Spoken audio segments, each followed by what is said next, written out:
지난 10월에 북가주에 산불로 인하여 40명이 죽고 2,500채의 가옥이 전소했습니다.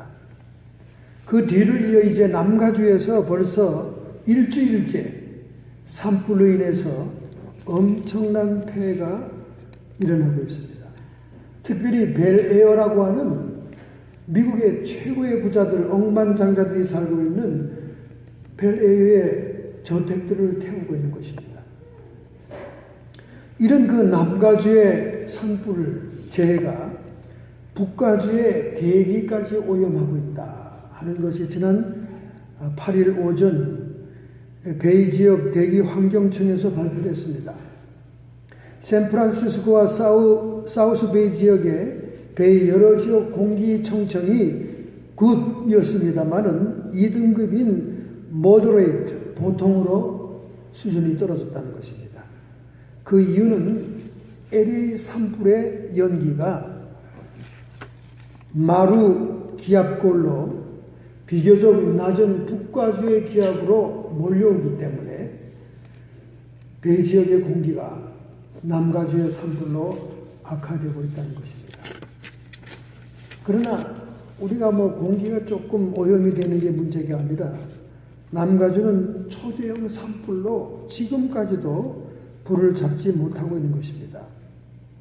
이것은 바로 그 산타아나 강풍, 북가주에는 디아블로 강풍이라고 그러고 LA는 산타아나 강풍. 제가 LA 살 때 산타아나 강풍이 얼마나 무섭는지 잘 알고 있습니다. 프리웨이 지나가는 대형 트럭도 다 뒤집어 버려요. 얼마나 센지 몰라요. 지난번에 우리가 LA 갔을 때 약간의 산타아나 강풍이 부는 그 지역을 지나가게 됐는데 차가 막 휙휙휙 돌고요. 그 다음에 프리웨이는 5만 가지 물건이 다 바람에 날려서 차의 통행을 방해하는 것을 보았습니다. 이 산타아나 강풍이나 디아블로 강풍은 마른 저지대 내륙의 바람이 높은 산을 타고 해안지대로 내려올 때 돌풍으로 변하는 그런 바람입니다. 이걸 기상학에서는 팬풍이라고 하죠. 팬풍. 이것이 바로 이 캘리포니아에는 엄청나게 발달되어 있어요. 그래서 북가주에서 부는 팬풍은 디아블로라고 하고 LA에서 부는 그 강풍은 산타아나 강풍이라고 합니다. 제가 그랜데일에 살 때 얼마나 산타아나 강풍이 센지요. 마치 허리케인 같습니다. 어마어마하죠. 그런 그 강풍이 불어대니까 15분 만에 뉴욕 맨해탄에 있는 그 어디입니까? 맨해탄 그 숲이 있죠, 우리 맨해탄에. 예. 센트럴 파크인가요? 15분 만에 센트럴 파크 크기의 지역을 불태운다는 것입니다. 지금 벌써 남가주에는 여의도 면적의 15배 이상이 불탔습니다. 그리고 어마어마하게 많은 집들이, 고급 주택들이 다 전소되었습니다. 그러나 북가주에 40명 죽은 사상자보다는 사망자가 별로 나질 않았어요. 왜냐하면 북가주의 경험을 살려서 일찍이 경보를 줘서 20만 명이 이재민이 다른 곳으로 직결했기 때문에 인명피해는 적다 하는 것을 얘기하고 있습니다. 이 베이 지역의 남가주 지역의 불이 이제 샌디에고에도 불어서 엄청난 재해가 되고 있습니다. 여러분, 북가주나 남가주나 이 산불이 그냥 우연이겠습니까? 이것은 우연이 아니고 기상학적으로는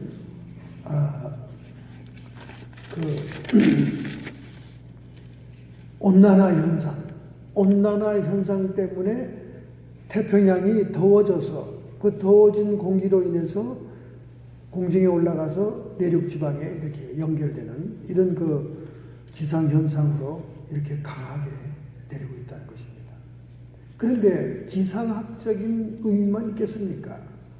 줄기차게 남가주, 북가주에 산불이 붙고 있는 것은 캘리포니아가 회개할 때가 된 겁니다, 여러분. 캘리포니아. 미국에서 가장 진보 좌파가 많이 살고 있고 가장 반성경적이고 가장 적그리스도적인 도시들이 캘리포니아 해안지대에 몰려있는 것입니다. 그리고 세계를 향하여 음란을 전달하는 헐리우드와 동성애와 뭐 이런 첨단 종말론적인 현상이 이 캘리포니아의 해안지대 도시에서 영향을 주고 있다는 겁니다. 그러니 어떻게 하나님이 진노하지 않겠습니까? 특별히 내년도에는 지구의 자전이 느려져서 내년에는 20차례 이상의 강진이 일어날 것이다. 7.1 이상의 강진이 20차례 올 것이다. 성경에 예언하고 있는 종말론적인 현상들이 점점 빈번하게 닥치고 있는 것입니다. 특별히 이 산안드레아 지진 때가 지나가죠. 우리 북가주에. 그리고 남가주에는 산안드레아 지진 때와 또 다른 지진 때가 겹치는 데가 산보나디오 지역이지요. 그래서 그 지진이라는 영화에 그 엄청나게 갈라지고 재난이 오는 그 지역을 우리가 상상할 수 있다는 것입니다. 그래서 참으로 우리는 준비하고 대비하고 또 여러분의 배낭에 비상식량과 비상담요와 회중전등과 그리고 배터리로 움직이지 않은 라디오, 이렇게 손으로 돌려서 나오는 라디오와 그리고 식수와 그리고 신발, 단단한 신발과 그리고 후레쉬와 통조림, 또 뭐가 필요합니까? 여러분의 시민권, 보험증서, 여러분의 신분증, 이것을 한 묶음에 딱 놔가지고 배낭으로 각자 하나씩 부부가 만들어서 신발장 위에 딱 올려놓으셔야 됩니다. 내년도에 아주 잦은 지진이 있을 것이라는 예고가 있어요. 이렇게 시대는 종말로 향해 가고 있습니다. 오늘 우리가 읽은 이 본문의 말씀은 개혁과 부흥의 단계를 알려주는 성경시대 가운데 마지막 종교개혁이요 부흥이었던 요시야 왕 시대의 부흥을 얘기하는 그런 성경 말씀입니다. 이 요시야라는 왕은 말이죠, 위대한 왕이라고 칭호를 받고 있는데 참 놀랍게도 이 왕은 8살에 임금에 등극합니다. 왜냐하면 유다 왕이었던 부친 므낫세, 참 므낫세 왕은 행악을 행하던 악질적인 왕이었죠. 그 므낫세의 악행을 이어받은 그 아들 왕 아몬도 얼마나 악한지 모릅니다. 그래서 결국 그들은 악행을 행하다가 그들의 신복들에 의해서 시해를 당합니다. 암살당하죠. 부하들의 분노를 사서 그 왕들이 시해를 당하고 반역을 맡게 되는데, 이 악한 왕들을 피살한 이 신복들은 백성들에 의해서 처형을 당합니다. 반역한 그 신하들을 백성들이 일어나서 처형하죠. 그때 다윗의 계보의 혈족 가운데 8살 먹은 요시야가, 몰래 키워지고 있던 요시야가 그 명예로운 국왕으로 등극을 하게 되죠. 그 옆에는 힐기야라고 하는 위대한 제사장이 그를 신앙교육하고 가정교사하고 뭐 어릴 때는 수렴청정도 했겠죠. 그런데 힐기야라고 하는 아주 훌륭한 제사장이 있었습니다. 그래서 그가 통치를 하게 되죠. 그가 통치하면서 성인이 되었을 때 놀라운 사건들이 일어납니다. 우리는 이 요시야 왕의 유다 시대의 마지막 종교개혁과 그 영적인 부흥을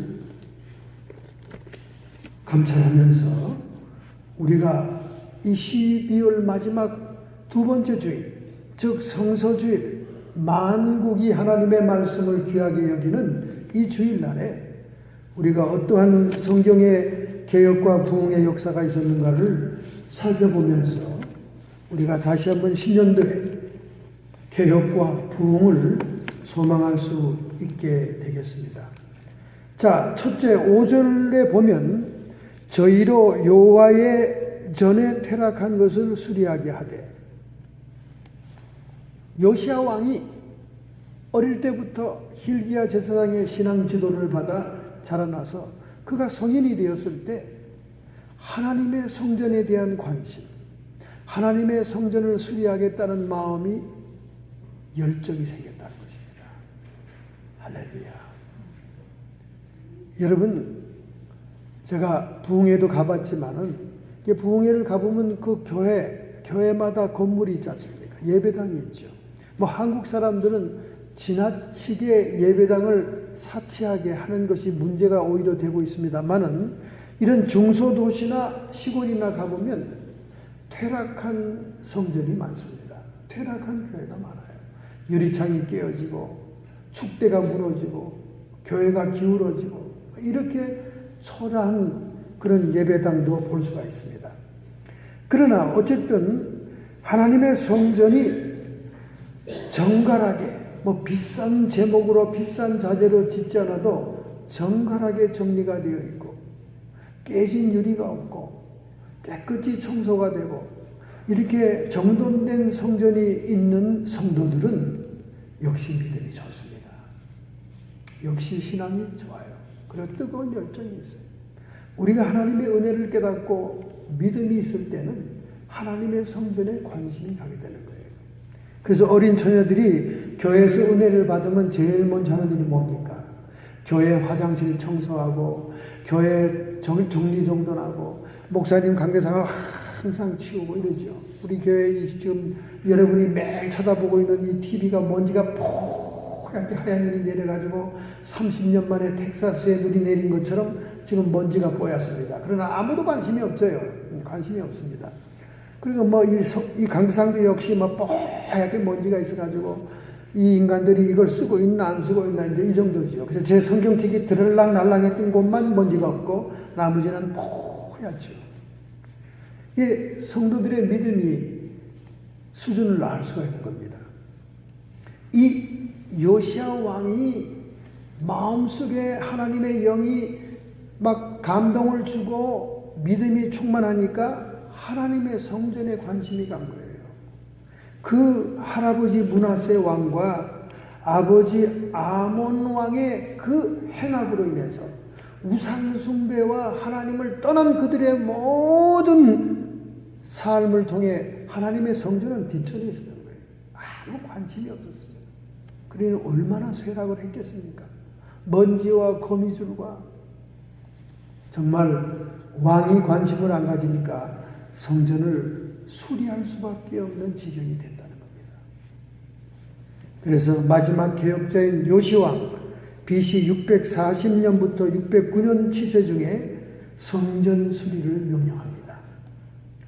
성전 안에는 이미 성전 세금으로 받은 은전이 많이 있었건만 그것을 활용해서 전혀 성전을 손대지 않고 있었던 것입니다. 므낫세 55년간 훼손되었던 성전을 복구하고 성전을 통해 신정 정치를 회복하는 계기로 삼기 위해서 그는 하나님의 성전을 수리해라 이렇게 명령을 합니다. 여러분, 사실 택한 민족 이스라엘 민족의 역사는 성전을 짓고 파괴되고 회복시키는 역사였습니다. 하나님이 그들을 애굽 땅에서 끌어내 광야에 40년 생활하고 그리고 가나안 땅으로 이끌어 자꾸 한 곳으로 한 곳으로 그들을 끌고 갑니다. 어디입니까? 예루살렘이죠. 예루살렘으로 그들을 몰아갑니다. 왜 몰아갑니까? 그 예루살렘 언덕 시온산 봉우리 위에 하나님을 예배하고 하나님을 모시는 성전을 지어 그들이 예배 중심의 삶을 살게 하기 위해서 그들을 끌어온 겁니다. 하나님의 본 마음과 목적을 성경에 얘기해냈어요. 내가 그들을 이렇게 이끌어낸 것은 예루살렘에 그들이 당도하기 위한 것이다. 그러니 트럼프가 지난 주간에 이스라엘의 수도가 예루살렘이라 한 것은 그냥 권력 있는 미국 대통령이 지나가는 말로 한마디 그냥 삐쭉 인기를 위해서 한 것이다. 보수 세력들, 복음주의자, 성도들을 규합하기 위해서 한 것이다. 여러분 이렇게 생각하면 안 돼요.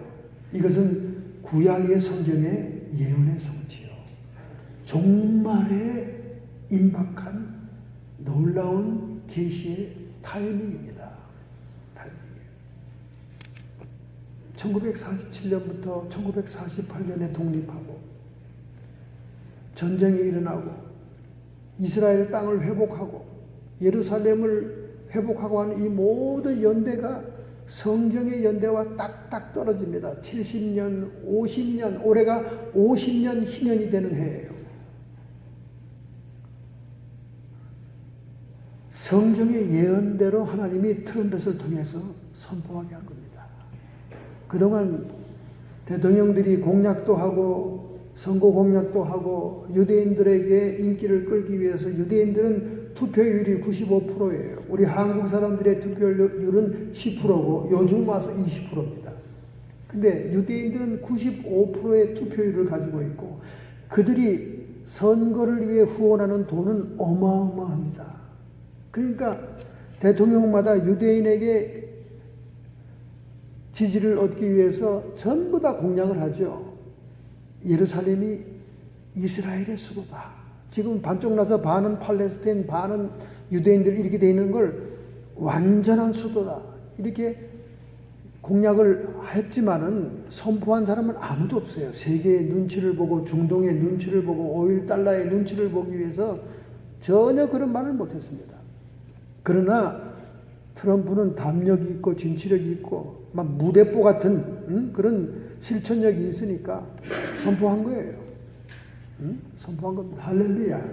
이게 스가랴서에 나오는 여러분이 스가랴서를 탁 첫장 들치면 거기 딱 나오는 예언의 말씀이 성취된 거예요.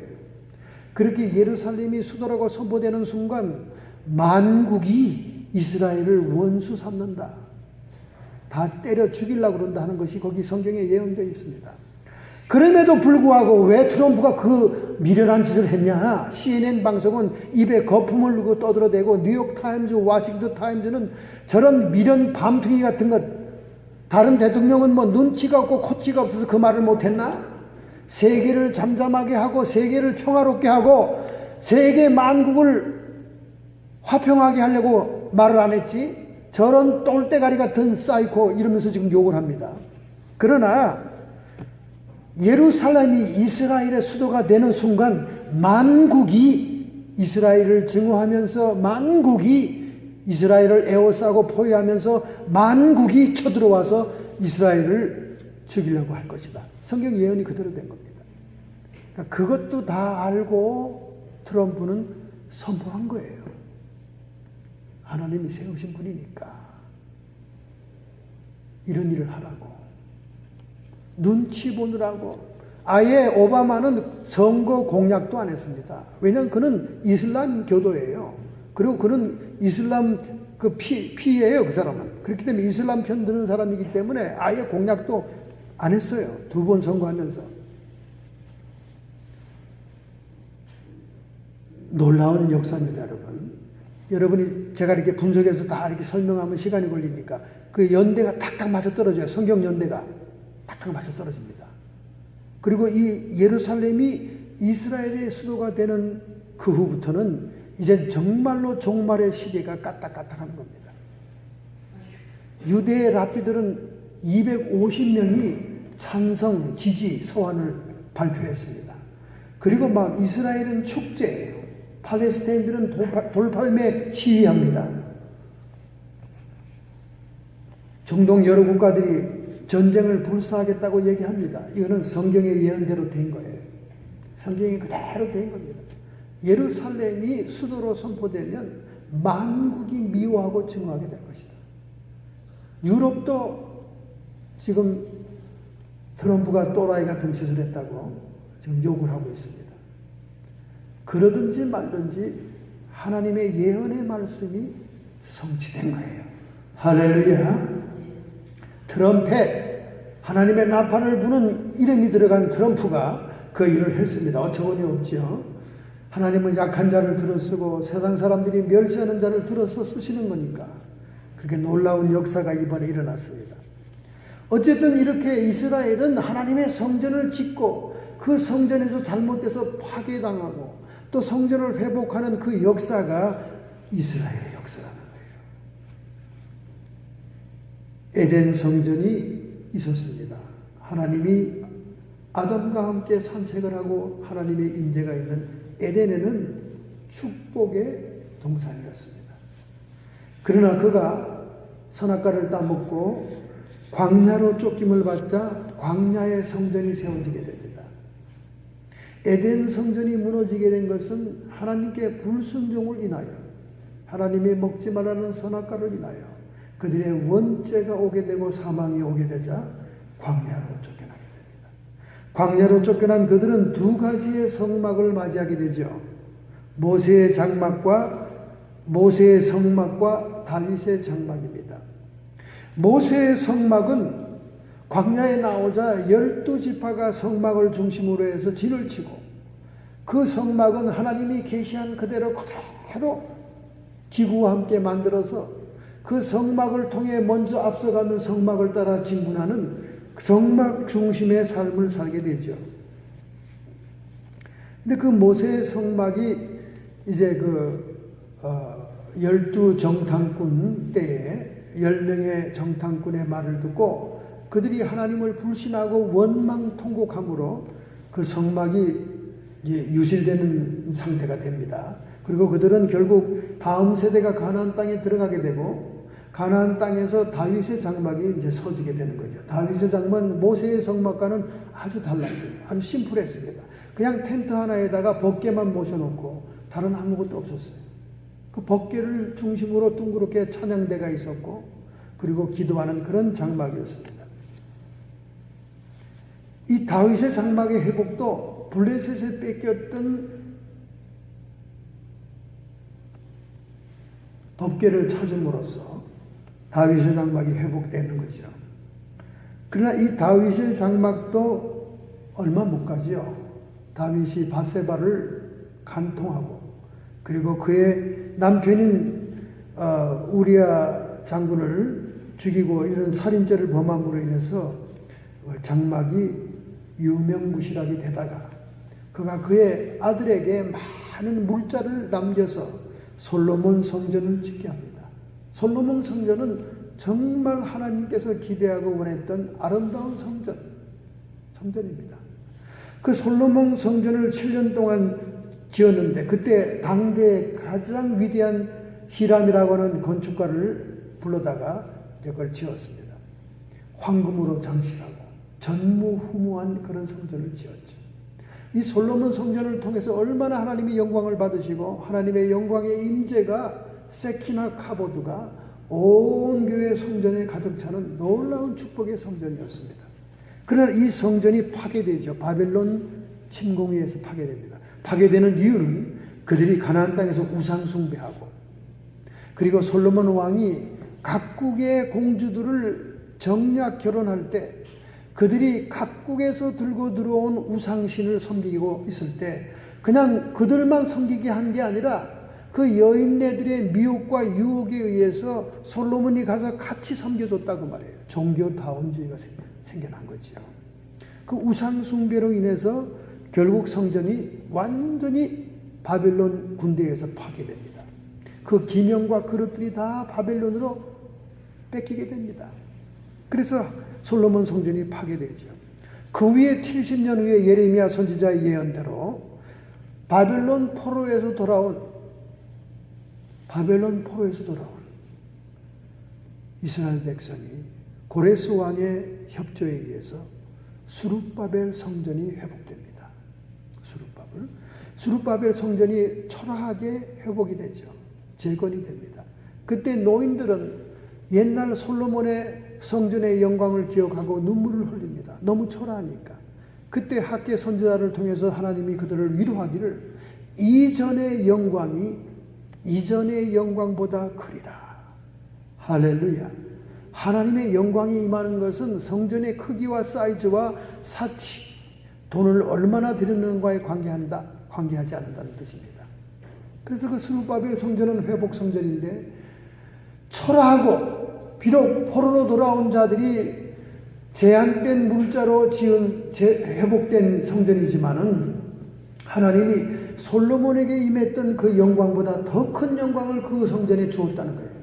할렐루야. 오늘날 한국교회가 성전 건축의 부작용으로 수많은 타락과 부패가 자행되고 있는 것에서 우리는 정신을 차리고 회개해야 됩니다. 지금 수백 개의 하나님의 교회들이 경매에 팔리고 있어요.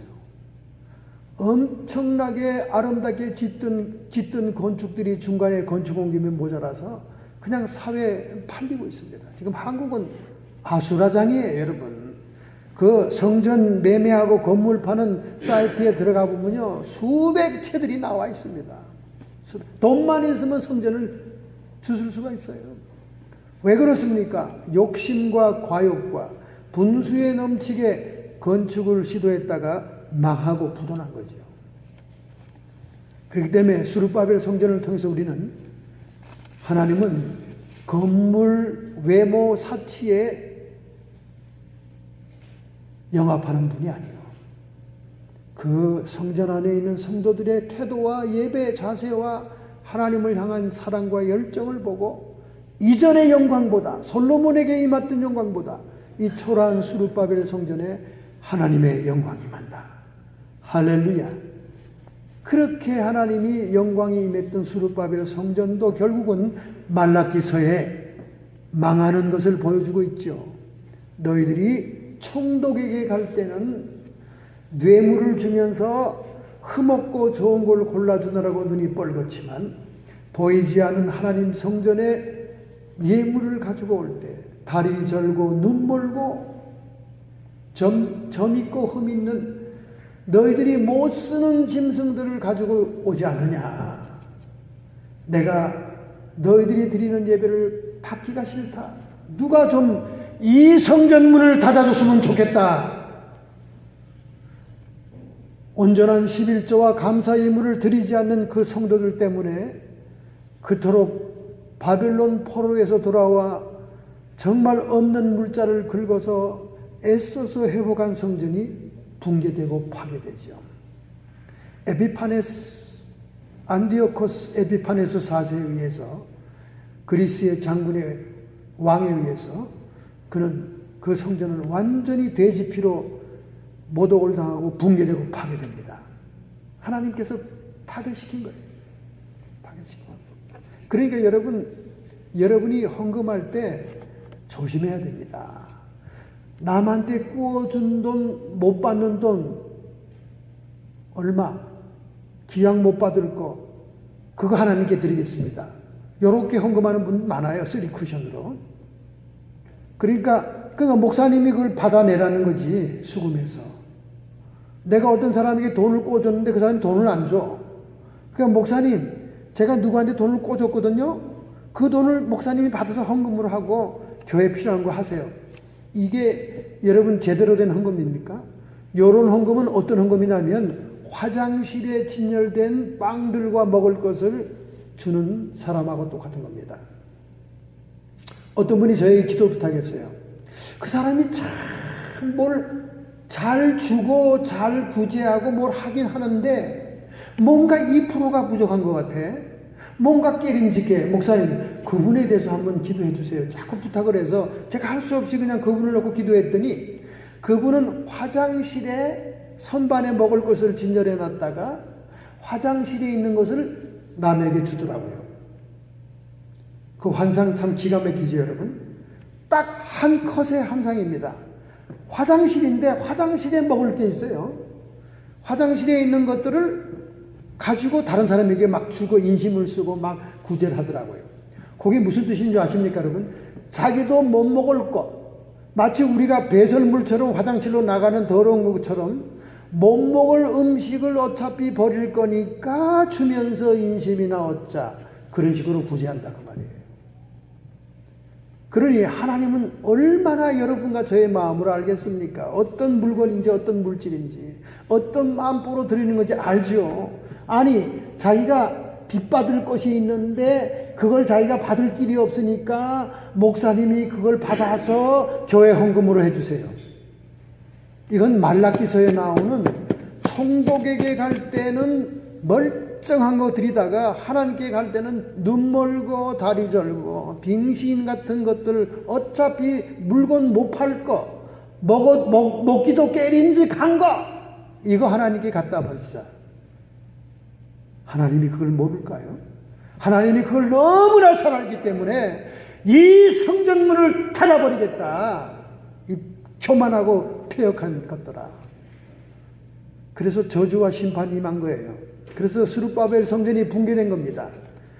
이방 왕 에피파네스, 안디오코스 에피파네스 4세에 의해서 완전히 붕괴된 거예요. 하나님은 이렇게 놀랍고 무서운 분이에요, 여러분. 절대 하나님께 드리는 것은 여러분 우선순위, 최선의 것을 첫 열매 이렇게 드려야죠. 우리 지난 주간에 첫 열매 들어온 거 그대로 우간다에 신학대학 대학원 그리고 채플 교회를 세우는데 그대로 헌금을 했습니다. 얼마나 귀한 헌금입니까? 자기 평생에 첫 번째로 봉급을 타서 그 봉급도 뭐 적은 봉급이 아니에요. 예? 봉급 뭐 액수를 말하면 여러분 시험 들 수도 있으니까 적은 봉급이 아니에요. 그 봉급을 첫 열매로 하나님께 드렸는데 그걸 어떻게 우리가 허수히 다룰 수 있겠습니까? 하나님이 불꽃 같은 눈으로 바라보고 있고 그 바친 자의 중심과 믿음을 기뻐 받으시는데 우간다의 신학대학원 터를 다 사가지고 농장도 500에이커예요. 농장도 지금 막 신학대학 그 자활을 위해서 농장도 개발하고 농장 개발하고 하는. 그래서 거기다 헌금을 했습니다. 얼마나 귀합니까? 우리 하나님이 그게 우간다에 있는 그 신학대학원이 아프리카의 본부대학입니다. 본부대학이에요. 그러니까 본부대학이니까 뭐 루안다에도 학교가 있고 분교가 있고 여러 5군데가 있더라고요. 근데 그 본부대학 교회와 신학대학원 건물을 짓는 거죠. 할렐루야. 여러분 이스라엘의 역사는 성전 건축과 파괴의 역사, 재건의 역사입니다. 그 스룹바벨 성전이 무너졌는데 그 후에 누가 짓죠? 옥타비우스라고는 로마 황제에게 황금을 뇌물로 주어서 왕권을 사온 헤롯 왕이 자기는 에돔 족속이니까 유대인들에게 아무리 뭘 잘해봐도 씨가 안 맥히는 거예요. 그 유대인들의 마음을 살 수 있는 길이 무엇일까? 저 허름하고 무너진 붕괴된 스룹바벨 성전터에 솔로몬의 성전 같은 아름다운 성전을 지으면 저들이 내 말을 들을 것이다. 그래서 예수님이 오실 당시에 40년 동안이나 헤롯의 성전이 지어지고 있었습니다.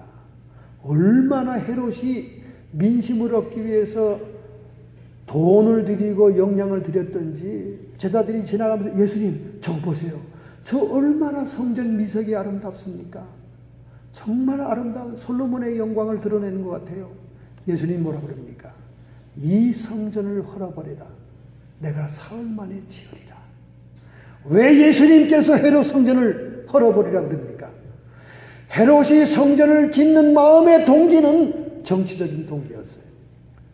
유대인의 민심을 사기 위한 동기였습니다.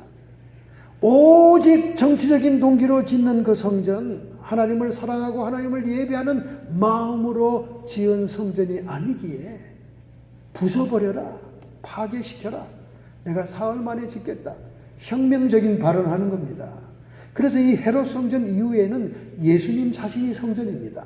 예수님 자신을 가리키심이로라. 예수님이 사흘 만에 부활하니까 성전이 이제 예수님 몸으로 들어가신 겁니다. 그리고 예수님이 죽고 부활하고 승천한 다음 오순절날 성령이 강림하고 난 다음 모든 성도들 안에 하나님의 성전이 지어지기 시작하는 겁니다. 할렐루야. 이것은 종교개혁이고 종교혁명이고 영적인 혁명인 겁니다. 그러므로 우리는 눈에 보이는 외모에 사치하거나 돈을 들이거나 무리하거나 성도들을 짜내가지고 억지로 성전을 짓는 것 더 이상 하나님 기뻐하잖아요. 더 이상. 지금은 때가 종말입니다. 말세가 돼가요. 이제는 교회 건물이 번듯하게 서 있으면 더 위험합니다. 이슬람 교도들 테러 분자들이 성전 건축에 뛰어들어가서 성전에 들어가서 총을 난사하고 수류탄을 폭발하는 그런 시대가 왔어요. 오히려 지금은 초대교회처럼 가정교회가 더 유리하고 더 평안하고 더 온전한 예배를 드릴 수 있는 장소로 변화되고 있는 것입니다.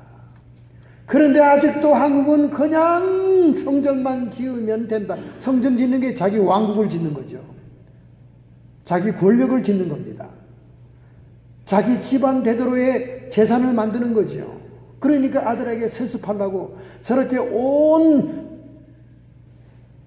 성도가 일어나고 온 신학대학 학생들이 일어나 반대해도 눈곱 까딱도 안 하잖아요. 자기의 특권과 자기의 재산과 자기의 누리는 향락과 부귀영화를 자기 자식들에게 넘겨주려고 하니까. 그러니까 교회가 사제스럽고 교회가 누리는 이권이 많으니까 그걸 자식에게 넘겨주려고 그러고, 자식에게 넘겨주는 것도 자기가 계속 뒤에서 누리겠다는 뜻입니다. 여러분 생각해 보세요. 대형 교회들은 건물 자체만 뭐 1,000억 하는 게 아니에요. 1조 하는 게 아닙니다. 그 대형 교회들이 운영하는 종합병원이 있죠. 대형 교회들이 운영하는 농장이 있죠. 대형 교회가 운영하는 학교가 있죠. 이 많은 이권과 이 많은 사업체들 때문에 다른 사람에게 남겨줄 수가 없는 겁니다. 사유재산이 된 거예요. 그러니까 이제 그 좋던 교회들을 들고 뻐기고 있고 교만한 이 한국의 타락한 종교인들에게 하나님 뭘 보내죠?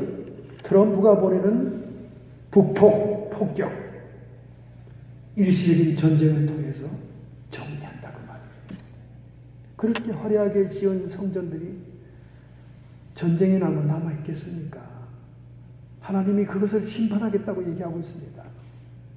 북한에 있는 고통받는 기독교인들과 동포들만 해방하기 위해 전쟁이 일어나는 게 아니에요. 남한에 타락하고 부패하고 종교가 비즈니스가 된 한국의 교회들을 심판하겠다는 거예요. 지금은 예수님이 성전이었고 이제는 성도들이 하나님의 성령을 모시는 성전이 되었습니다. 고린도전서 6장 19절 21절 너희 몸은 너희가 하나님께로부터 받은 바 너희 가운데 계신 성전의 전인 줄 알지 못하느냐. 너희는 너희 것이 아니라 값으로 산 것이 되었으니 그런즉 너희 몸으로 하나님께 영광을 돌려라. 이젠 성전이 우리 몸이 된 거예요. 성도들이 몸이 된 겁니다. 할렐루야, 할렐루야. 두 번째입니다, 여러분. 내가 여호와의 전에서 율법책을 발견하였더라. 율법책이 발견됐어요. 성전 수리하다가. 하나님은 하나님을 기쁘시게 하면 보너스를 주십니다. 보너스를. 신명기 율법책이 발견된 거예요. 모세가 가나안 땅에 들어가기 직전에 백성들을 놓고 마지막으로 호소하고 마지막으로 부탁한 설교의 말씀들이 두루마리에 있던 거예요. 양피지. 그것이 항아리 속에 있는 것이 그 깊숙한 창고 속에 먼지 속에 있는 율법책이 발견된 거예요. 그 율법책을 발견해서 대제사장 hil기야에 의해서 발견해가지고 그것을 서기관 사반이 임금님 요시야 왕 앞에서 낭독을 합니다. 세상에 그렇게 하나님에 대한 지식이 암흑이었다가 율법책을 읽어보니까 우리 할아버지와 우리 아버지의 죄악이 얼마나 지독하고 얼마나 저주받고 심판받을 만한 것인지를 깨닫게 된 거예요. 그래서 막 자기 옷을 찢습니다. 왕복을 막 찢어요. 옷을 찢는다는 것은 그 당시에 사람들 회개한다는 말입니다. 회개. 거기다 죄를 머리에 뿌리면 막 진짜 회개한다는 얘기죠. 왕이 막 옷을 찢으면서 막 하나님 앞에 회개하기 시작하는 거예요. 이렇게 율법이 금하고 있고 이렇게 모세가 신신당부한 죄악을 우리의 조상들이 하면서 이처럼 우리가 저주와 심판 안에 놓이게 되었구나. 막 통곡을 하고 우는 거예요. 그 회개의 역사가 전 백성에게, 전 국민에게 막 펼쳐나가는 겁니다. 할렐루야. 여러분, 진정한 종교교육과 진정한 회개의 역사는 하나님의 말씀이, 로고스의 말씀이, 기록된 계시의 율법들이 우리에게 살아있는 하나님의 음성으로 레마로 내 가슴을 치고 내 마음속에 들어오게 될 때 우리는 통곡하고 회개하며 하나님 앞에 서게 됩니다. 할렐루야. 1517년에 마르틴 루터의 종교개혁도 마르틴 루터가 성경책을 보다가 시작된 거예요. 그는 성경에 대한 열정을 강조했습니다. 성경은 우리의 삶의 지침이고 하나님의 생명의 보고고 기쁨의 원천이다. 거기는 하나님의 경륜이 있다. 하나님의 경륜은 계시와 하나님의 약속과 하나님의 계획이 있는 것이고 거기는 하나님의 섭리가 있다. 하나님의 섭리는 그 약속과 계시와 계획을 성취하고 동행하고 적용하는 역사가 있다. 마치 트럼프가 예루살렘이 수도다 선포하는 것이 하나님의 말씀의 종말의 예언의 성취이듯이. 그래서 마르틴 루터는 종교개혁이 일어난 거예요. 종교개혁이 괜히 인간의 열정과 기분과 감정으로 된 게 아닙니다. 절대 인간의 힘으로는 부흥과 계획이 일어나지 않아요. 하나님의 말씀, 성령의 권능, 성령의 입김이 사람들의 마음을 휩쓸고 지나가니까 종교개혁의 부흥이 일어나는 겁니다. 바로 요시야의 종교개혁도 그러했습니다. 율법을 낭독하고 율법을 통해 통곡하고 회개하고 얼마나 우리들이 잘못된 길로 와 있음을 깨닫게 되고 온 백성이 회개하게 될 때 유대 땅에 종교개혁과 부흥이 일어난 겁니다. 할렐루야. 고린도전서 3장 16절 17절 너희가 하나님의 성전인 것과 하나님의 성령이 너희 안에 거하시는 것을 알지 못하느냐. 누구든지 하나님의 성전을 더럽히면 하나님이 그 사람을 멸하시리라. 하나님의 성전은 거룩하니 너희도 거룩하리라. 하나님이 백성들을 감동시켜 흥분시켜서 성전을 짓게 하였지만은 그 성전을 지어놓고도 더럽고 우상 숭배하고 갖은 죄악을 지으면 결국 성전을 회파한 것처럼 헤롯 성전은 AD 70년에 로마의 디도 장군이 쳐들어왔을 때 돌 위에 돌 하나 남지 않고 다 회파되고 금덩어리를 빼가기 위해서 디도스가 금덩어리를 다 캐갔어요. 금덩어리가 얼마 정도 이상이면 로마의 개선문을 지어줍니다. 승리하는 장군에게. 그래서 그 자기가 자기 이름으로 된 개선문을 지으려고 성전에 있는 금을 막 부스러기까지 다 쫄병들에게 끌고 내라 그래요. 그러니까 그 금을 캐기 위해서 돌을 다 밀어친 거예요. 돌을. 그러니까 돌 위에 돌 하나 남질 않아요. 그래서 어떻게 했습니까? 제가 로마에 가보니까 과연 디도는 예루살렘에 금덩어리 가져와 가지고 합격이 돼서 디도의 개선 장군의 개선문이 지금도 딱 서 있습니다. 하나님의 성전을 파괴하고 얻은 개선문입니다. 제가 그거 보고 눈물을 흘렸습니다. 하나님은 공의로우신 분이에요. 사랑만 알고 있다면 아직 초짜예요. 초신자입니다. 하나님의 사랑만을 자꾸 생각하면 아직 초짜예요. 하나님은 공의의 하나님이세요. 철저하십니다. 아무리 다윗이 온 재산을 다 들여서 솔로몬을 통해 그렇게 아름답게 지은 성전일지라도 그들이 우상 숭배하고 율법을 어기고 불법을 행할 때 바벨론 이방 군대를 통해 완전히 파괴하는 것입니다. 헤롯 성전도 완전히 로마로 인해서 파괴됐습니다. 그 후에 지금까지 안 지어졌잖아요. 그죠? 안 지어졌어요. 이제 누군가가 적그리스도라는 사람이 나타나서 이슬람 세계를 캄다운 시키고 누를 수 있는 권력자가 나타나서 유대인들에게 마지막 성전, 제3성전, 환란 성전을 짓게 허락한다면 그들이 지금 도움이 있는 그 터에 하나님의 성전이 지어지고 제사가 회복될 때 이게 전 3년 반 환란의 시기가 들어온 겁니다.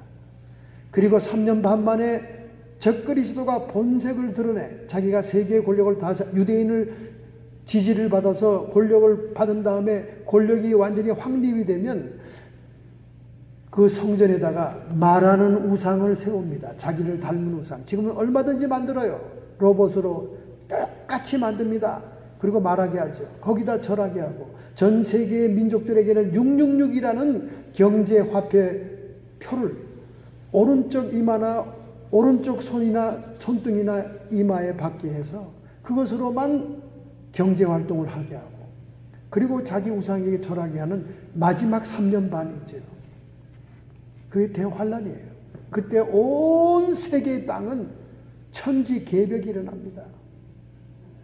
미국은 반쪽으로 갈라지는 지진이 일어나고 동부에는 대서양의 해일이 덮치고 서부는 바닷속으로 가라앉고 그리고 중국과 소련의 잠수함들이 소련 잠수함은 대서양 동부에서 뉴욕을 치고 중국의 잠수함은 서부에서 샌프란시스코와 LA를 치고 완전히 미국은 끝납니다. 미국이 끝나는 장면이 요한계시록 18장에 나와요. 여러분 그걸 보면 소름 끼치죠. 거기 보세요. 나옵니다. 마치 맷돌이 바다에 잠기는 것처럼 이 모든 국가가 잠기리라. 요한계시록에 바벨론이 두 가지가 나와요. 하나는 첫 번째 나오는 것은 바티칸을 얘기합니다. 종교적인 바벨론, 바티칸이 멸망하는 게 나오고요. 18장에는 미국이라고 하는 바벨론이 멸망, 그것도 원폭으로 하루에, 한 시간에 멸망하는 것이 거기 나옵니다. 그게 미국이에요, 여러분. 미국입니다. 미국이에요. 여러분 한번 집에 가서 보세요. 소름 끼칩니다. 바다에 무역을 하기 위해서 물건을 실어 나르는 배들이 그 불타오르고 망하는 그 땅을 보면서 탄식을 하죠. 여러분 무섭지만 무서울수록 여러분의 신앙을 준비하고 믿음을 준비해야 됩니다. 때는 이제 종말의 카운트다운으로 들어가는 시간이 됐어요. 왜? 예루살렘이 이스라엘의 수도로 선포되었기 때문에 이제는 모든 세계가 달려들어 이스라엘을 죽이려고 만국이 군대를 끌고 오는 시대가 되고 만국이 미워하는 시대가 도래한 겁니다. 종말이 카운트다운 된 거예요. 여러분과 저에게는 시간이 얼마 남지 않았습니다. 그러므로 우리는 근신하고 깨어 마귀를 대적하며 우리의 신앙을 흔들고 미혹하는 모든 이단 사설을 대적하면서 사람의 미혹을 받지 않으면서 지금 한국의 개신교가 마이너스 성장 시대로 접어들었어요. 그 중에 가장 큰 이유가 뭐냐? 분석하니까 신천지 이단 때문에 그래요. 신천지 이단이 시청 앞 광장에서 예배를 여는데요. 구름대 같은 사람이 몰려왔습니다.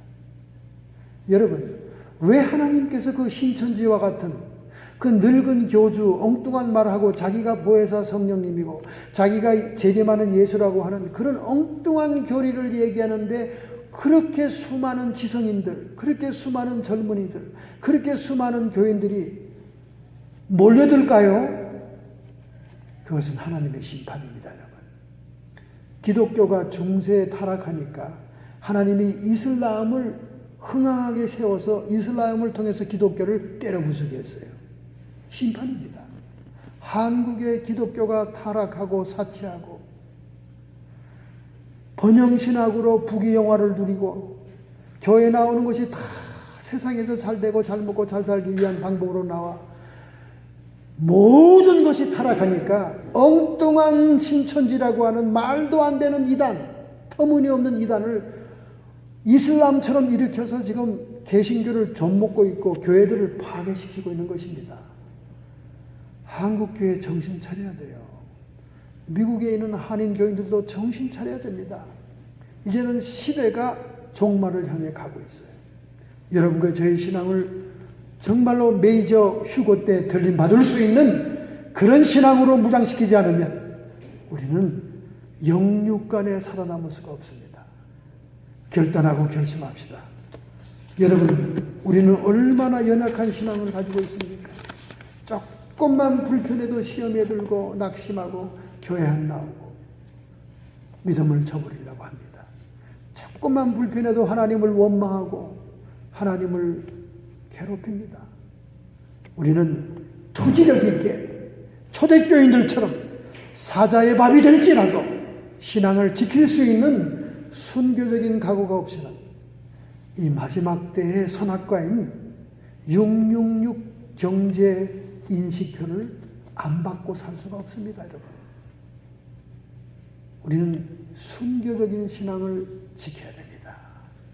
할렐루야. 결단하고 결심하는 마음으로 여러분의 가슴에 손을 얹기 바랍니다. 전능자의 손길이 우리와 함께하고 있습니다. 우리의 믿음은 칼대와 같고 너무나 연약합니다. 하나님, 저희들이 담대한 믿음을 주시옵소서. 투지력 있는 믿음을 주옵소서. 이제 종말의 나팔이 불어싸우니 이제는 우리의 믿음을 지키게 해 주옵소서. 악한 마귀 사탄 귀신의 세력들을 물리치게 해 주시옵소서.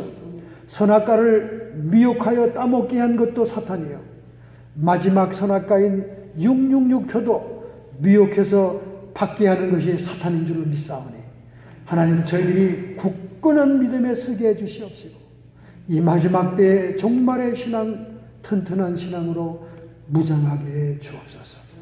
이렇게 결단하고 결심하는 성도들, 주님의 피 묻은 손으로 안수하실 때 하나님의 성령 불과 성령의 능력이 임할지어다. 하나님, 성도의 육체와 정신의 역사하는 모든 질병들을, 장기의 모든 약한 부분들을 이 시간 주님의 손으로 안수하실 때 치료받고 강해질 줄로 믿습니다. 모든 질병은 치료함을 받을지어다. 모든 고통은 떠나갈지어다. 하나님, 우리의 마음속에 평강을 주시옵소서. 불안과 염려와 두려움이 가득 차 있습니다. 하나님, 성령 안에서 의와 평강과 희락만이 하나님의 나라를 이루는 것이라 말씀했사오니 이 시간 우리의 마음속에 끊임없이 떠나지 않은 하나님 나라가 먼저 이루어지게 해 주옵소서. 악한 마귀 사탄 귀신의 세력들아, 예수님의 이름 권세로 너희가 쫓김을 받았으니 이 시간 모든 성도들의 육체와 우리의 주변에서 쫓김받고 떠나갈지어다. 예수님의 이름 권세로 승리하여라.